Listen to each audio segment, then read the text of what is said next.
Hey guys, welcome to another video.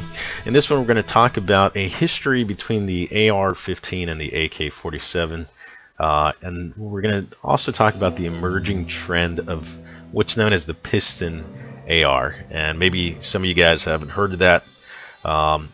It's kind of up and coming and gaining a little bit of momentum.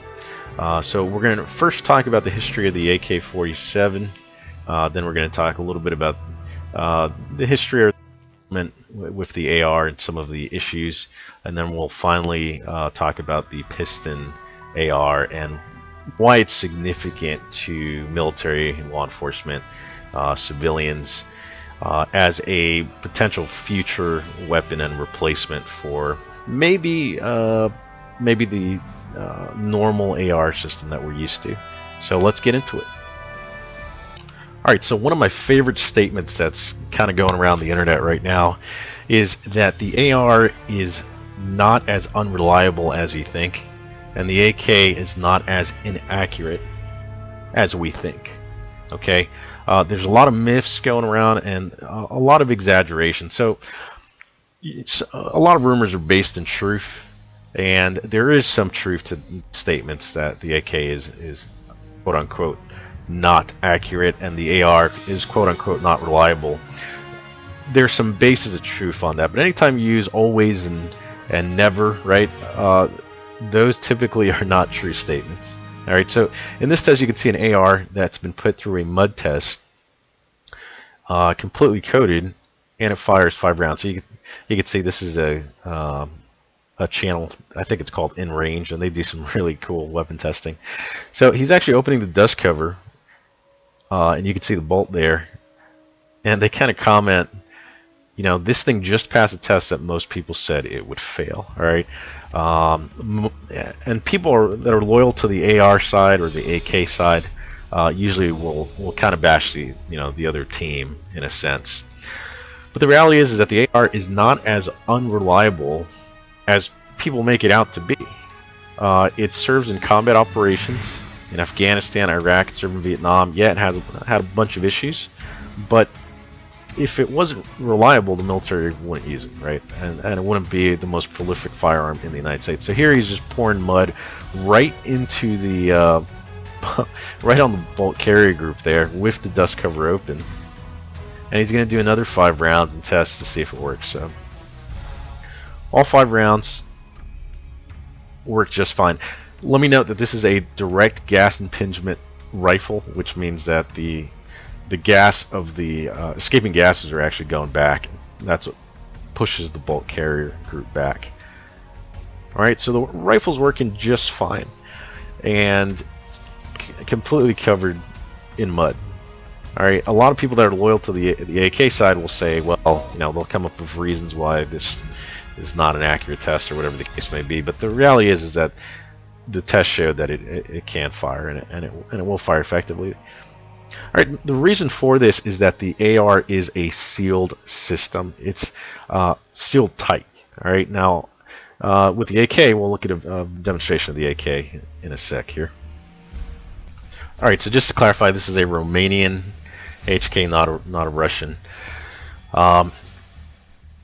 And they put it through the exact same tests. All right, so the other myth is that AKs never fail, right? Or AKs can fire through anything. You can throw them through the mud, you can throw them in the dust, and they're just going to keep rocking, right? The reality is that all guns fail. All right, is the AK an incredibly reliable platform? Absolutely. Is it more reliable than the AR? Yeah, I would say it is. Okay, but by which margin? Okay, so on the other hand, people say that the AK is not as reliable as the AR, right? Well, how much less reliable is it? And when you're talking about combat distances, AK is as reliable as it needs to be, or else it wouldn't be, the most prolific rifle in the world. All right, so let's think about some of these myths and the things that we're saying. All right, here he pours the mud on both sides. The AK does have an exposed system. It has a little hole on the right side there underneath the dust cover, where mud can get actually into the action, so into the trigger group, into the bolt carrier group. And the reality is most of the time the AK will fight through that. But look at what happens here. He has a failure. All right, so let's see if AKs actually fail. And at this point, the gun is non-operational. All right, so here you can see an AK demonstration. It's firing, and the gun explodes. Right now, that could be due to ammo. It could be due to any number of things, but it's a myth, right? AKs do in fact fail just like any other weapon. All right, for any number of reasons, manufacturing, ammo. There's a failure right there. This is actually a really, really bad one. And these are different types of AKs. You have an explosion there. Again, could be ammo related, who knows, but AKs do fail. Alright guys, so this is a demonstration. It's my favorite videos. You can see he just buried it there. That's Larry Vickers. He's an ex-counterterrorism unit operator with the United States Army. And he just buried the rifle, and he's going to just take a few shots. You know, pretty simple functionality. I think he had the dust cover closed, so no problems whatsoever there. Alright guys, so here's test number 2. He throws this is a direct gas impingement M4 style rifle into the water and pulls it out. So he advises in this is extremely dangerous. Like, you know, don't try this at home. If water gets in that tube, the muzzle's taped and the bolt's forward on a closed chain, it can explode essentially. However, I certainly would not risk that, because the reality of it is, if water gets in that bore or in the gas tube, this gun is going to detonate. It's extremely unsafe. Do not do it at home, and I'm not going to do it. So therefore, I rack it to the rear, pause, now I'm ready to go hot. And that's how you get the water out when he racks to the rear. Or you can also drain it by holding it down for a few seconds. It should drain all the water out of the gas tube. But if you want to, you know, you should also rack it if you can, just to make it safe. So, you know, water is very dangerous for a direct gas impingement rifle, but you can just drain it for a few seconds and you're ready to go. Not a problem. This is one of the advantages of the AK, because you can literally throw an AK in water, take it right out, and it's ready to go immediately. Alright, so here they're basically going to drive over and they're simulating a combat environment. Obviously they're advertising Daniel's Defense M4 in this and the ruggedness of it, but this can almost apply to any AR-15 platform. I mean, it's very standardized as far as the manufacturing blueprints for it. So you're really going to see similar results with almost any M4. And they just ran over it, simulating a Humvee or something overseas, and the rifle's running just fine. All right, it's aluminum.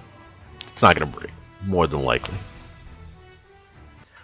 Alright, so this is a great test because they actually detonate some explosives near the Daniel's Defense M4 style rifle, and they kind of judge if it's able to function after that. So they did have some issues. It also has an aim point which got cracked subsequently, and it's testament to the rigidity of the aim point because the reticle is still visible even though the glass is cracked, so that's pretty amazing. I think they had to stop the test at this point because it was just too much damage to the internals of the rifle. I think it took some shrapnel in the action and it was just bad. So I think at this point they had to proceed with the test and do some repairs on it. Nonetheless, still an extremely rugged rifle. Alright, so here they actually drop it out of a helicopter. The whole point of this segment is just to demonstrate how rugged the AR-15 platform is. Alright, it's not just Daniel's Defense, even though I'm sure their tolerances are a lot higher than average. It's the rigidity of the AR-15 platform and how it was created by Eugene Stoner. Very, very reliable firearm. Alright, so here they do the drop test from the helicopter, and most of the guys didn't believe it was going to survive this. I mean, that's a long drop. And subsequently, the rifle did just fine. It ended up firing just perfectly fine. So the point is that the AR-15 is not as unreliable as most people believe. But we're going to talk about a very specific kind of Achilles heel of the AR in the next demonstration, and that's when dirt gets into the action. Alright, so this is Military Arms channel, and you're going to see him pour dirt into the action and see what happens to the rifle. I don't want to get dirt into the chamber. There's no gun that's going to survive that, including the AK. So I don't want to hold it down like this and pour dirt into it. That would screw the rifle up. So I'm just going to pour some dirt into it like this, as if I dropped the rifle during a reload. Alright, let's try that. Now, highly unlikely for dirt to get in it like that. He actually poured it into the action, but just to demonstrate.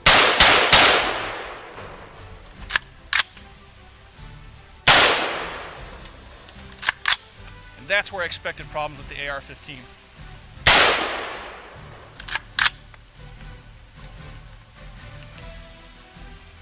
Alright, so there's dirt inside the action. Alright, when the bolt is forward, it's a tightly sealed system. It has very high tolerances and low clearances. So dirt's gotten in there where the safety is. And the gun's just not operational. It's not cycling properly. Once dirt or sand gets around the bolt carrier group and starts getting in that lower receiver there, that's when you have notable problems with the AR platform. All right, but the reality is that that bolt is forward, dirt can't get in there because it's such a tightly sealed system. And number two, when you have the dust cover closed, dirt's not going to get in there, right? More than likely. Now, sand and it will find its way to kind of work its way in there at times, and you will have issues, but for the most part, in the majority of situations, it's just not going to be a problem. All right, once he shakes the dirt out, he continues to cycle it, and the bolt works the rest of that dirt out, and he's able to fire it again. All right, so now the same test with the AK is really interesting. He takes off the dust cover, he's throwing dust into the action, into the trigger group, and he closes it back up again. All right. So when we talk about the AK system, it has low manufacturing tolerances and high clearances. In other words, there's space between the moving parts, and it allows the dirt to work its way out. So because of those clearances, it makes the rifle, if you look at slow-mo videos of the AK, you can see it wobble in it, and the barrel kind of whip and everything. And that's why it's not as accurate as the AR platform. The AR has very tight tolerances, and so it can get rounds down range in a really nice group, where the AK has a little bit of less accuracy. And I want to emphasize that. It's a little bit less accurate than the AR platforms. And so that dirt kind of worked its way out, not a problem at all. It still continues to fire. All right, the AK is commonly known as the peasant's rifle, and it's because pretty much anybody can pick it up and use it without having to maintain it. Right, the AR, you need to lubricate it. It loves to run wet because it has those moving parts. And because everything's so tight in the AR, you need lubrication to keep that system going. Right, but with the AK, you're sacrificing a little bit of accuracy, a modest amount of accuracy, for reliability, and with the AR, you're sacrificing a little bit of reliability for more accuracy. All right. In a real-world situation, that AK can certainly get dust in it because it has a big gaping hole underneath the dust cover, and it doesn't matter. It'll keep working. Now, that doesn't mean you shouldn't lube an AK because it'll run better if you do. Certainly. All right. So this is a video by the Haas USMC. And in this one, it's titled AK suck, right? AK-47 suck. And they're hitting targets at 300 yards, which is a really good combat distance, right? It's probably at the higher end of your combat distance. And he picks up, 5 rifles. I think he gets 4 to 5 shots. All right. Now, obviously, the biggest factor here is going to be the shooter, optics, ammunition, that type of thing, the quality of the AK. But the AK can practically hit targets at this range. When we talk about accuracy, we're talking about combat accuracy or practical accuracy. According to an article I read, up to World War I and even up until today, combat engagement zones are between 20 and 30 meters and up to 100 meters. Most people would agree that 200 meters is probably normal maximum range that you're going to be engaging personnel, right? So the AK is not as inaccurate as people make it out to be. Let's look at another video. All right, so this is one of my favorite videos by Jerry Michalek. If you don't know who he is, look him up. He is one of the fastest shooters probably in the world. Just an amazing guy, amazing legacy. And in this video, he has a demonstration between the AK and an AR, and he's specifically looking at accuracy. Now, this guy knows what he's doing. He's a leader in the gun industry, or in the shooting industry, I should say, gun control, as he likes to call it. What he's doing in this demonstration is shooting the two targets on the left with the AK, two targets on the right with basically as close as he could get to an M16. He is using red dots because his eyes are not as what they used to be.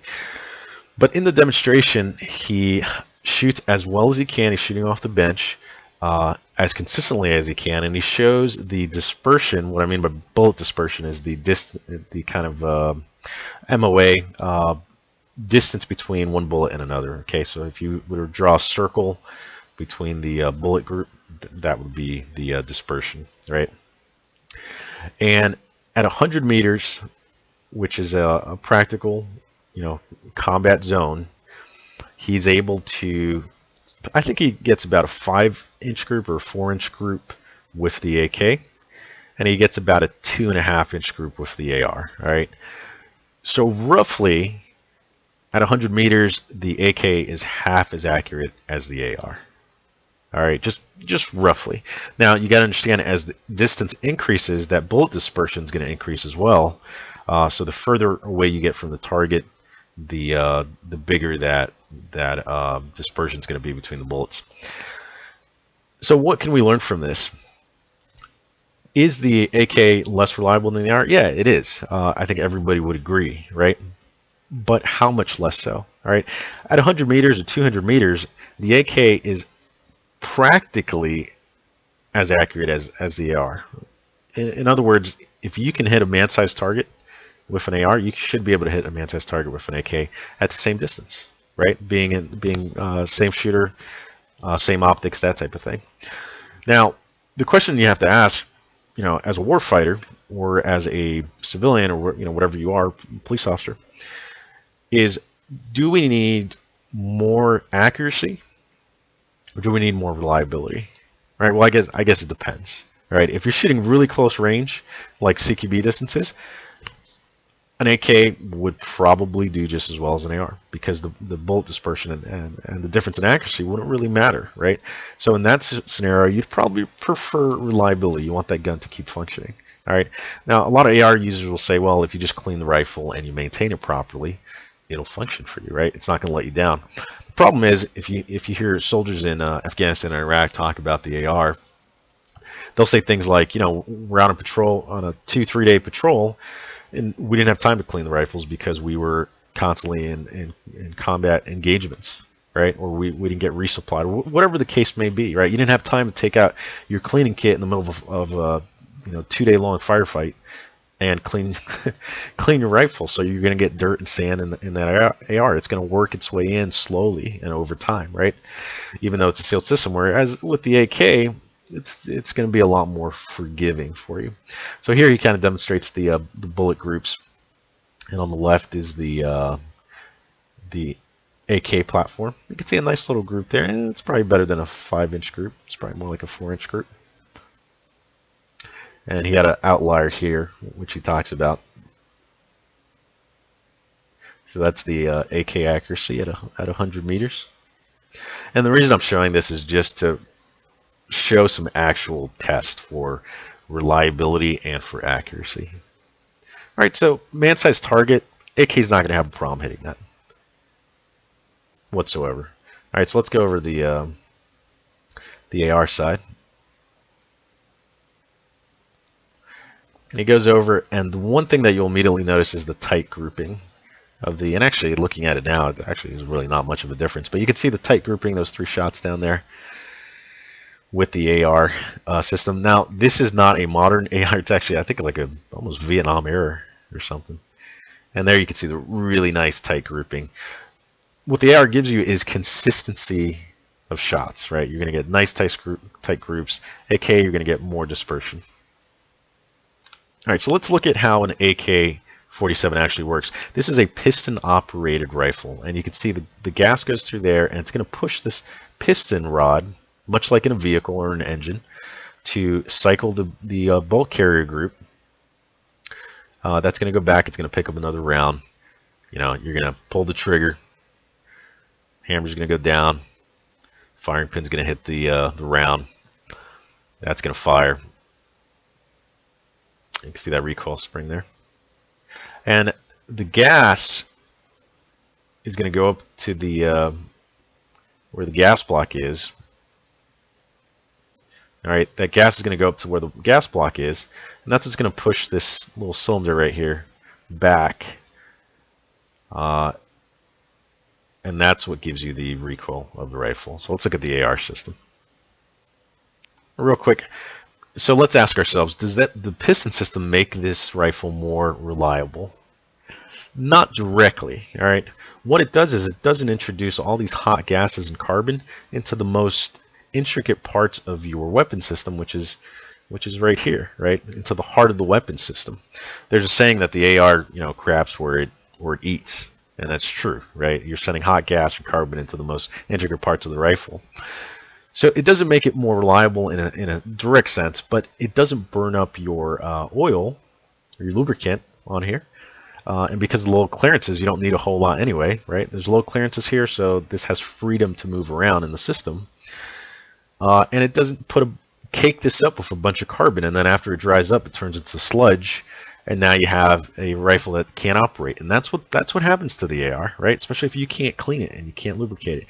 The military, or the United States military, values the accuracy of the AR and the weight and everything, whereas the former Soviet Union values reliability and simplicity, right? So in a lot of African nations, right, or terrorist groups in the Middle East or whatever, who can't necessarily afford the high-end AR systems, they'll use something like this. And there's not a whole lot of maintenance, and there's not a gunk is not going to get in here, right? So is one system better than the other? Maybe you could argue that. But again, we're talking reliability and weight constraints. AR is going to be a lot lighter, etc. So let's kind of move forward into the Piston AR and what it does. And actually, I still got to demonstrate the AR system. All right, so here's a demonstration video of the AR. And I'm sorry, I apologize. This video is not as polished as I'd like it to be. Whatever. I'm just talking here. You can see the gas coming back there, and look at the spray of heat and carbon that goes all the way back into the inner workings of your rifle. Right? If you don't clean that, it's going to sludge up. It's very reliable for a period of time, but once that cakes up in there, this weapon's going to stop functioning. You can see how that would happen, right? Because it's going to get all over your components here. So it craps where it eats, right? And that's a bad thing about the direct gas impingement system. All right, so let's talk about the Piston AR and how it functions. All right, so here's a video by Patriot Ordnance Factory, which is a rifle that I own, and I'm a big believer in it. Not necessarily because it's Patriot Ordnance Factory, even though there's a lot of great things and innovative things that they do, but there's other pistons out there. It's more so let's really focus on what the Piston AR system does. All right, there's a lot of criticism that there was a fallacy with Eugene Stoner's design in using direct gas impingement. Now, I'm sure he's a lot smarter than any of us, and he knew exactly what he was doing, but it is a downside. All right, and it was a compromise probably for weight. This piston system adds about 1 pound to 1.5 pounds to the rifle. All right, so if you want low weight, you don't necessarily want this piston system in there. All right, but let's look at what it does. This is a video on the extraction, but this is an AR, exact same thing, AR-15 platform. All right, let me fast forward here a little bit. But the difference is that when this bullet goes out, this gas goes up into that area there, and just like an AK, it's going to cycle the and that goes in that little hole there. And you can see that piston move, and that's going to hit this rod. All right, and that rod is what's going to cycle your bulk carrier group. So what ends up happening is that you do not get a bunch of gunk into the operating system of the rifle, just like the AK. All right, so let's move on.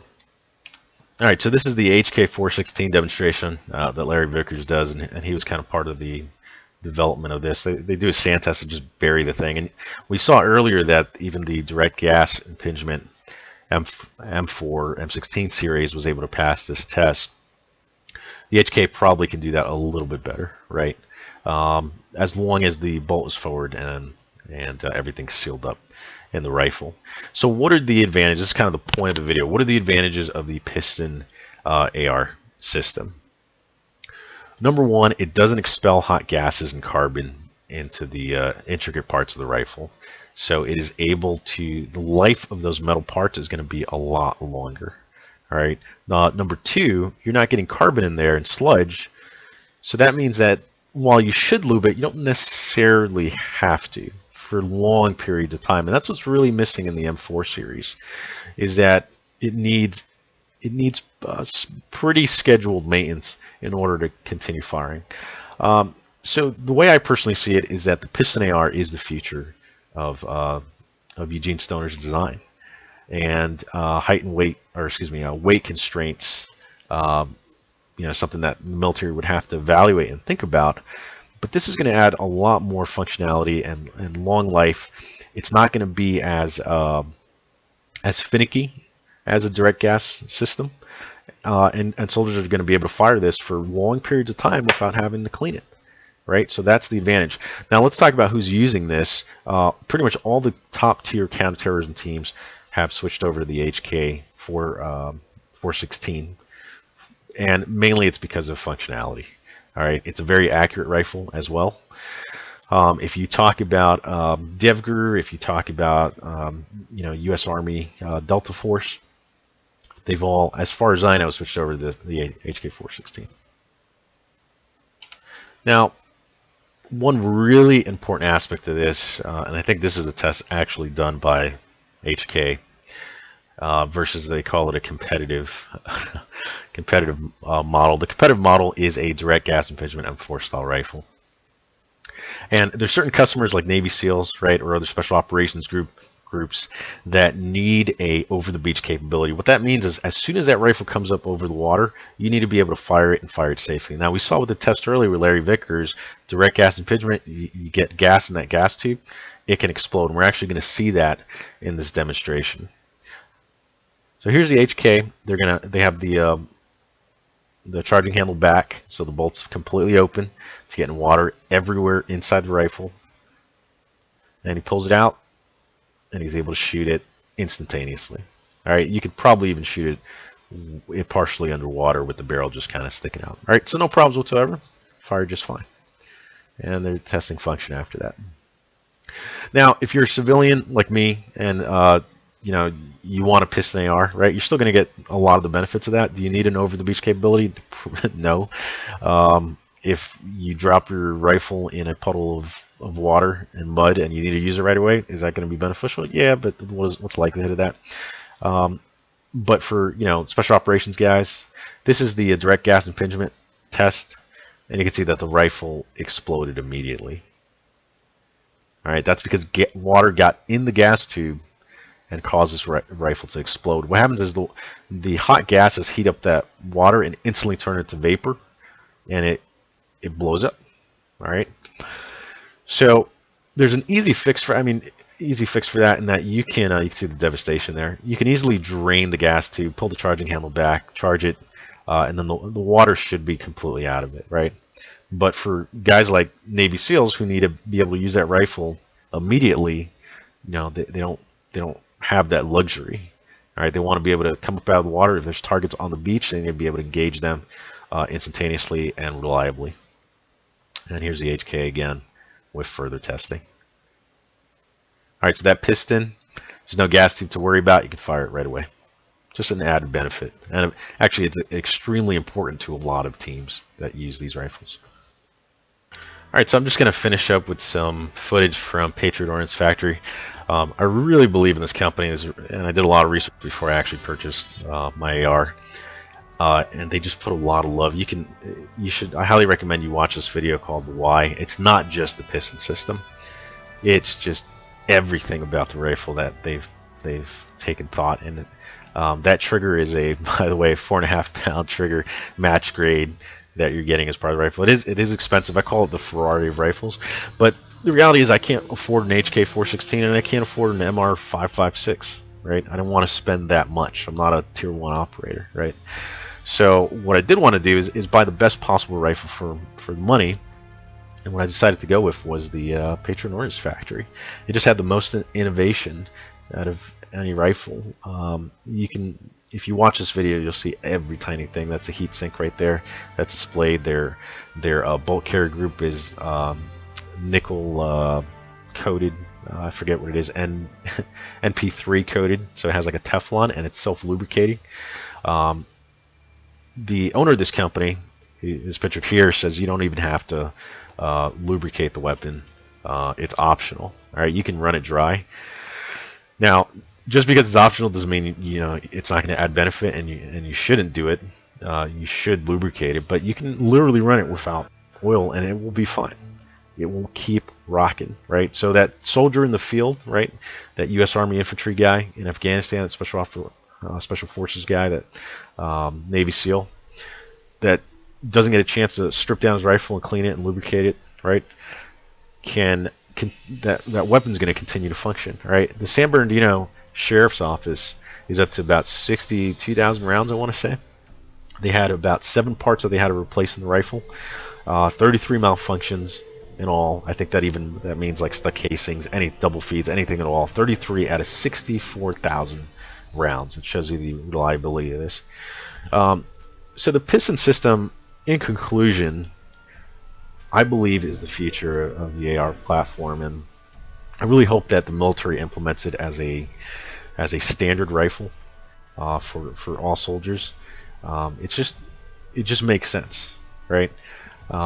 And the reliability of it is going to be a little bit better than normal platforms, right? Now, the AK, does the piston AR mean it's as reliable as an AK? No. If you get dirt in the action, it's still going to have the same problems, right? But you're not getting all that heat and all that carbon, and that's really the main benefit of the piston AR system. Alright, so I hope you guys enjoyed this video. These are my thoughts. I know this is not a polished video. It's not edited or or anything like that. But I just want to share my thoughts on this topic. I think it's really important. And thanks for watching. I'll see you guys next time. Burn out.